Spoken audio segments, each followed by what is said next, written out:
Nous sommes des gens libres. Effectivement, c'est ce que nous déclarons volontiers, c'est ce que les grandes déclarations qui ont émaillé l'histoire de l'humanité proclament depuis la Déclaration universelle des droits de l'homme, et que tous nous sommes libres et égaux. Nous sommes libres, nous en avons effectivement toute l'apparence. Dans notre pays, nous avons cette chance de pouvoir circuler librement, acquérir librement, choisir certains éléments de notre existence. Mais est-ce que cette liberté est réellement totale? C'est la question que nous pouvons nous poser. Nous devons bien nous rendre compte qu'il y a des moments où nous ne sommes pas si libres que nous ne le disons.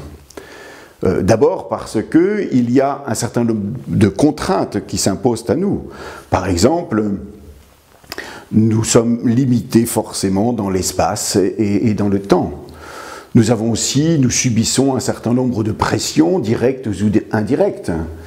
Qui peut dire qu'il choisit réellement librement les biens qu'il consomme, quand, à force de publicité, on vous insinue qu'il faudrait mieux telle ou telle chose? Qui peut dire qu'il fait exactement ce qu'il veut lorsque certaines lois viennent contraindre notre vie sociale? Et surtout, si nous étions totalement libres, comment se fait-il que nous soyons confrontés à des erreurs d'appréciation de notre propre part, et que nous soyons aussi confrontés à la mort? En fait, quoi que nous proclamons libres, nous sommes en partie esclaves. Esclaves de nos propres limites, esclaves de notre finitude, esclaves de nous-mêmes. Alors, qui peut nous rendre libres?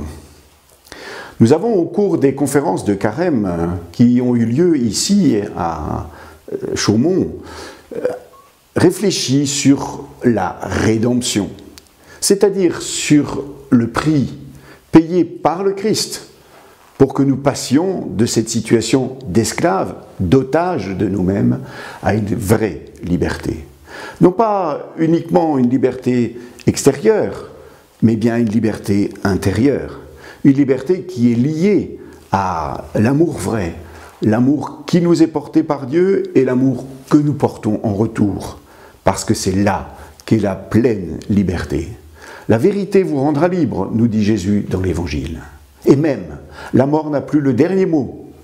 C'est cela qui est vécu au matin de Pâques.